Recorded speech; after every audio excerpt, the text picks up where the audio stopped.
दोस्तों, मेरा नाम है युवराज और आप सुन रहे हैं मुझे आपके खुद के पॉडकास्ट कहानी के सफ़र में। जो मैं आज आपको कहानी सुनाने जा रहा हूँ, उस कहानी का नाम मैंने रखा है एसी कंपार्टमेंट में बैठी वो लड़की।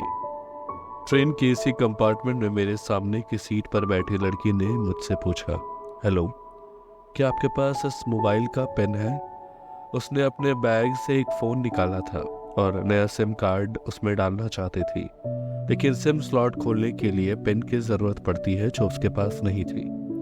मैंने हाँ में गर्दन हिलाई और सीट के नीचे से अपना बैग निकालकर उससे टूल बॉक्स से पिन ढूंढकर लड़की को दे थी।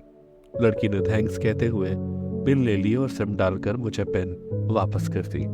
थोड़ी देर बाद वो फिर से इधर उधर ताकने लगी। मुझसे रहा नहीं गया। मैंने पूछा, कोई परेशानी है? वो बोली, सिम स्टार्ट नहीं हो रही है। मैंने मोबाइल मांगा, उसने दिया। मैंने उसे कहा कि सिम अभी एक्टिवेट नहीं हुई है, थोड़ी देर में हो जाएगी और एक्टिव होने के बाद आईडी वेरिफिकेशन होगा, उसके बाद आप इसे इस्तेमाल कर सकेंगी। लड़की ने पूछा, आईडी वेरिफिकेशन क्यों?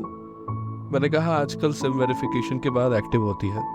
जिस नाम से यह सिम उठाई गई है उसका ब्यौरा पूछा जाएगा, बता देना।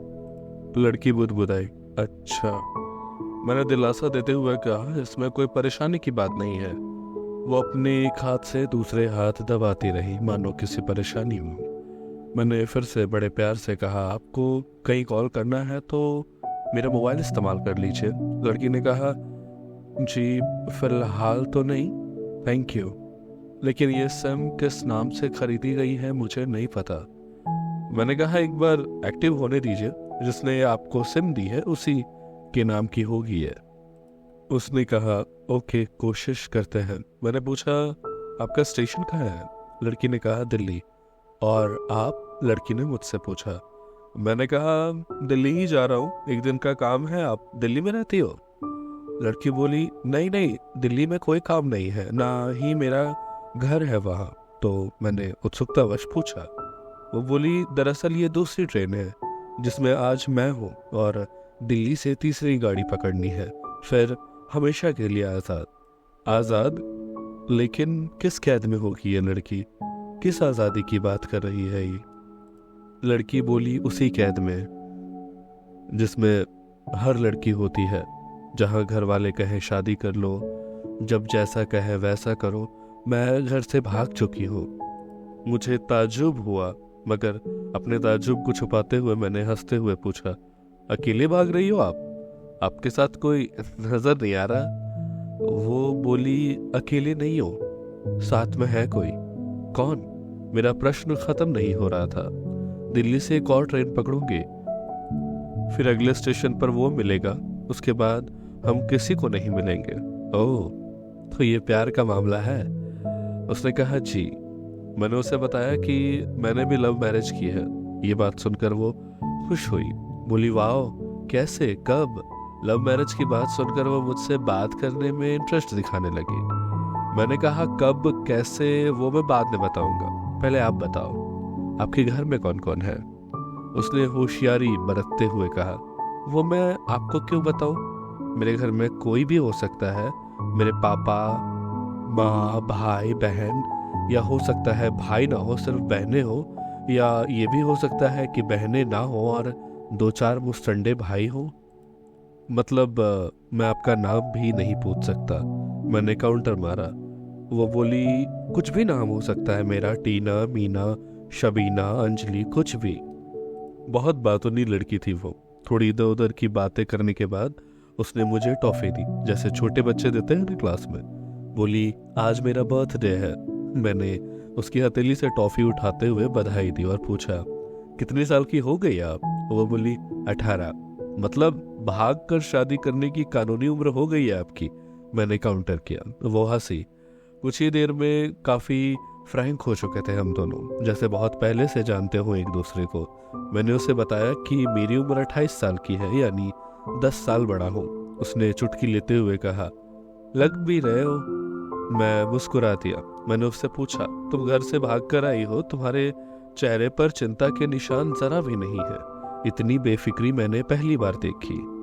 खुद की तारीफ सुनकर वो खुश हुई, बोली, मुझे उसने पहले से ही समझा दिया था कि जब घर से निकलो तो बिल्कुल बिंदास रहना, घर वालों के बारे में बिल्कुल मत सोचना, बिल्कुल अपना मूड खराब मत करना, सिर्फ मेरे और हम दोनों के बारे में सोचना। और मैं वही कर रही हूँ। मैंने फिर चुटकी ली। कहा, उसने तुम्हें मेरे जैसे अनजान मुसाफिरों से भी दूर रहने की सलाह दी होगी। उसने हंसकर जवाब दिया, नहीं, शायद वो भूल गया होगा ये बताना। मैंने उसकी प्रेमी की तारीफ करते हुए कहा, वैसे तुम्हारा बॉयफ्रेंड काफ़ी टैलेंटेड है। उसने किस तरह से तुम्हें अकेले घर से रवाना किया, नया सिम और मोबाइल दिया, 3 ट्रेन बदलवाई ताकि कोई ट्रैक न कर सके। Very talented person. लड़की ने हामी भरी, बोली, बहुत टैलेंटेड है वो, उसके जैसा कोई नहीं। मैंने उसे बताया कि मेरी शादी को 5 साल हुए हैं, एक बेटी है 2 साल की, ये देखो उसकी तस्वीर। मेरे फ़ोन पर बच्चे की तस्वीर देखकर उसके मुंह से निकल गया, सो क्यूट।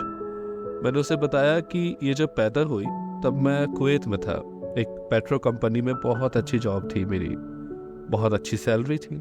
फिर कुछ महीनों बाद मैंने वो जॉब छोड़ दी और अपने ही कस्बे में काम करने लगा। लड़की ने पूछा, जॉब क्यों छोड़ा? मैंने कहा, बच्ची को पहली बार गोद में उठाया तो ऐसा लगा जैसे जन्नत मेरे हाथों में है। 30 दिन की छुट्टी पर घर आया था, वापस जाना था लेकिन जा नहीं सका। इधर बच्ची का बचपन खर्च होता रहे और उधर मैं पूरी दुनिया कमा लूं तब भी घाटे का सौदा है। मेरी 2 टके की नौकरी, बचपन उसका लाखों का। उसने पूछा, क्या बीवी बच्चों को साथ नहीं ले जा सकते वहाँ? मैंने कहा, काफ़ी टेक्निकल मामलों से गुजरकर एक लंबी अवधि के बाद रख सकते हैं। उस वक्त ये मुमकिन नहीं था। मुझे दोनों में से एक को चुनना था, आलीशान रहन सहन के साथ नौकरी या परिवार। मैंने परिवार चुना, अपनी बेटी को बड़ा होते हुए देखने के लिए। मैं कुवैत वापस गया था लेकिन अपना इस्तीफा देकर लौट आया। लड़की ने पूछा, अच्छा आपने तो लव मैरिज की थी ना, फिर आप भाग कर कहाँ गए? कैसे रहे और कैसे गुजारा वो वक्त? उसके हर सवाल और हर बात से मुझे महसूस हो रहा था कि ये लड़की लड़कपन के शिखर पर है, बिल्कुल नासमझ और मासूम। मैंने उसे बताया कि हमने भागकर शादी नहीं की और ये भी है कि उसके पापा ने मुझे पहली नज़र से ही सख्ती से रिजेक्ट कर दिया था। उन्होंने आपको रिजेक्ट क्यों किया? लड़की ने पूछा। मैंने कहा, रिजेक्ट करने के कुछ भी वजूहात हो सकती है। मेरी जाति, मेरा धर्म, मेरा कुल, कबीला, घर, परिवार, नस्ल या नक्षत्र, इन्हीं में से कोई काट होती है जिसके इस्तेमाल से जुड़ते हुए रिश्तों की डोर को काट दिया जाता है। बिल्कुल सही। लड़की ने सहमति दर्ज कराई और आगे पूछा, फिर आपने क्या किया? मैंने कहा, मैंने कुछ नहीं किया। उसके पिता ने रिजेक्ट कर दिया, वहीं से मैंने अपने बारे में अलग से सोचना शुरू कर दिया। खुशबू ने मुझे कहा कि भाग चलते हैं। मेरी वाइफ का नाम खुशबू है। मैंने 2 टूक मना कर दिया। वो 2 दिन तक लगातार जोर देती रही कि भाग चलते हैं। मैं मना करता रहा। मैंने उसे समझाया कि भागने वाले जोड़े में लड़की की इज्जत वकार पर कोई खास फर्क नहीं पड़ता, जबकि लड़की का पूरा कुल धुल जाता है। फिल्मों में हीरो ही होता है जो अपनी गर्लफ्रेंड को भगा ले जाए और वास्तविक जीवन में गर्लफ्रेंड को भगाकर शादी करने वाला हीरो ही माना जाता है। और लड़की भगाने वाले लड़के के दोस्तों में उस लड़के का दर्जा बुलंद हो जाता है। भागने वाला लड़का हीरो माना जाता है, लेकिन इसके अपोजिट जो लड़की बॉयफ्रेंड साथ भाग जाती है उसे कैरेक्टरलेस कहा जाता है। मोहल्ले के हर लड़के उसे चालू, ठिकरा कहते हैं। बुराइयां के तमाम शब्दकोश लड़की के लिए इस्तेमाल किए जाते हैं। भागने वाली लड़की आगे चलकर 60 साल की बूढ़ी भी हो जाएगी, तब भी जवानी में किए गए उस कांड का कलंक उसके माथे पर से नहीं मिटता। मैं मानता हूँ कि लड़का लड़की को तौलने का ये दोहरा मापदंड गलत है, लेकिन है तो सही। ये नजरिया गलत है मगर अस्तित्व में है। लोगों के अवचेतन में भागने वाली लड़की की भद्दी तस्वीर होती है। मैं तुम्हारी पीठ को छलनी करके खुश नहीं रह सकता, तुम्हारे माँ बाप को दुखी करके अपनी ख्वाहिशें पूरी नहीं कर सकता। वो अपने नीचे का होठ दांतों तले पीसने लगी। उसने पानी का एक बोतल का ढक्कन खोलकर एक घूंट अंदर सरकाया। मैंने कहा, अगर मैं उस दिन उसे भगा ले जाता तो उसकी माँ तो शायद कई दिनों तक पानी भी न पीती। इसलिए मेरी हिम्मत न हुई कि ऐसा काम करूं। मैं जिससे प्रेम करूं उसके माँ पापा मेरे माँ बाप के समान है, चाहे शादी हो या ना हो। कुछ पल के लिए वो सोच में पड़ गई, लेकिन मेरे बारे में और अधिक जानना चाहते थे। उसने पूछा, फिर आपकी शादी कैसे हुई? मैंने बताया कि खुशबू की सगाई कहीं और कर दी गई थी। धीरे धीरे सब कुछ नॉर्मल होने लगा। खुशबू और उसके मंगेतर की बातें भी शुरू हो गई थी। लेकिन जैसे जैसे शादी नजदीक आने लगी, उन लोगों की डिमांड बढ़ने लगी। डिमांड मतलब? लड़की ने पूछा। डिमांड का एक ही मतलब होता है, दहेज की डिमांड। परिवार में सबको सोने के बने तोहफे दो, दूल्हे को लग्जरी कार चाहिए, सास और ननद को नेकलेस दो, वगैरह वगैरह। उनका कहना था कि ये हमारे यहाँ का नियम है, और इसमें लड़की ने भी उनकी साथ दी। जब ये बात मुझे पता चली तो मैंने जैसे तैसे करके वो सगाई तुड़वा दी, और किसी तरह घर वालों को समझा बुझा कर मैं फ्रंट पर आ गया और हमारी शादी हो गई। हालांकि ये सब किस्मत की बात थी। लड़की बोली, चलो अच्छा हुआ आप मिल गए, वरना वो गलत लोगों में फंस जाती। मैंने कहा, जरूरी नहीं कि माँ पापा का फैसला हमेशा सही हो, और ये भी जरूरी नहीं कि प्रेमी जोड़े की पसंद सही हो। दोनों में से कोई भी गलत या सही हो सकता है। गौर करने की बात ये होती है कि दोनों में से ज्यादा वफादार कौन होता है। लड़की ने फिर से पानी का घूंट लिया, और मैंने भी। लड़की ने तर्क दिया, हमारा फैसला गलत हो जाए तो कोई बात नहीं, उन्हें ग्लानि नहीं होनी चाहिए। मैंने कहा, फैसला ऐसा हो जो दोनों का हो, औलाद और माता पिता दोनों की सहमति, वो सबसे सही है। बुरा मत मानना, मैं कहना चाहूंगा कि तुम्हारा फैसला तुम दोनों का है, जिसमें तुम्हारे पेरेंट्स शामिल नहीं है। नहीं तुम्हें इश्क का असली मतलब पता है अभी। उसने पूछा, क्या है इश्क का सही अर्थ? मैंने कहा, तुम इश्क में हो, तुम अपना सब कुछ छोड़कर चली आई, ये इश्क है। तुमने अकल का दखल नहीं दिया, ये इश्क है। नफा नुकसान नहीं सोचा, ये इश्क है। तुम्हारा दिमाग दुनिया भर के फितूर से बिल्कुल खाली है। उस खाली स्पेस में इश्क इंस्टॉल कर दिया गया है। जिसने इश्क को इंस्टॉल किया है वो इश्क में नहीं है, यानी तुम जिसके साथ जा रही हो वो इश्क में नहीं है, बल्कि होशियार और हीरोगिरी में है। जो इश्क में होता है वो इतनी प्लानिंग नहीं कर पाता, 3 ट्रेन नहीं बदलवा पाता, उसका दिमाग इतना काम ही नहीं कर पाता। कोई कहे कि मैं आशिक हूँ और वो शातिर भी हो, ये नामुमकिन है।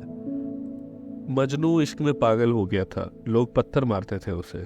इश्क में उसकी पहचान तक मिट गई थी। उसे दुनिया मजनू के नाम से जानती थी, जबकि उसका असली नाम क्या था ये किसी को मालूम नहीं था। वो शातिर होता तो कैसे वो मजनू बन पाता? फरहाद ने शीरी के लिए पहाड़ों को खोद कर नहर निकाल डाली थी, और उसी नहर में उसका लहू बहा था। वो इश्क था। इश्क में कोई फकीर हो गया, कोई जोगी हो गया, किसी मांझी ने पहाड़ तोड़कर रास्ता निकाल लिया, किसी ने अतिरिक्त दिमाग नहीं लगाया। लालच, हिर्स और हासिल करने का नाम इश्क नहीं है। इश्क समर्पण करने को कहते हैं, जिसमें इंसान सबसे पहले खुद को समर्पण करता है, जैसे तुमने किया। लेकिन तुम्हारा समर्पण हासिल करने के लिए था, यानी तुम्हारे इश्क में हिर्स की मिलावट हो गई। लड़की अचानक से खो गई। उसकी खिलखिलाहट और लड़कपन में एकदम से खामोशी में बदल गया। मुझे लगा कि मैं कुछ ज्यादा बोल गया, फिर भी मैंने जारी रखा। मैंने कहा, प्यार तुम्हारे पापा तुमसे करते हैं। कुछ दिनों बाद उनका वजन आधा हो जाएगा। तुम्हारी माँ कई दिनों तक खाना नहीं खाएंगी, ना पानी पिएंगी, जबकि आपको अपने प्रेमी को आजमा कर देख लेना था। ना तो उसकी सेहत पर फर्क पड़ता, ना दिमाग पर। वो अक्लमंद है, अपने लिए अच्छा सोच लेता। आजकल गली मोहल्ले के हर तीसरे लौंडे लपाड़े को जो इश्क हो जाता है वो इश्क नहीं है, वो सिनेमा जैसा कुछ है। एक तरह की स्टंटबाजी, डेयरिंग, अलग कुछ करने का फितूर, और कुछ नहीं। लड़की के चेहरे का रंग बदल गया। ऐसा लग रहा था कि वो अब यहाँ नहीं है। उसका दिमाग किसी अतीत में टहलने निकल गया। मैं अपना फोन को स्क्रॉल करने लगा, लेकिन मेरा ध्यान उसी की तरफ था। थोड़ी ही देर में उसका और मेरा स्टेशन है। बात कहाँ से निकली थी और कहाँ पहुँच गई। उसके मोबाइल पर मैसेज टोन बजी। देखा सिम एक्टिवेट हो चुका था। उसने चुपचाप बैग में से आए का टिकट निकाला और फाड़ दिया। मुझे कहा, एक कॉल करना है। मैंने मोबाइल दिया। उसने नंबर डायल करके कहा, सॉरी पापा, और सिसक सिसक कर रोने लगी। सामने से पापा फ़ोन पर बेटी को संभालने की कोशिश करने लगे। उसने कहा, पापा आप बिल्कुल चिंता मत कीजिए, मैं घर आ रही हूँ। दोनों तरफ से भावनाओं का सागर उमड़ पड़ा। हम ट्रेन से उतरे। उसने फिर से पेन मांगी, मैंने पेन दी। उसने मोबाइल से सिम निकाल कर तोड़ दी और पेन मुझे वापस कर दिया। तो दोस्तों, ये थी आज की कहानी। उम्मीद करता हूँ ये कहानी आपको अच्छी लगी हो। आप सुन रहे थे आपके खुद के पॉडकास्ट कहानी के सफ़र को।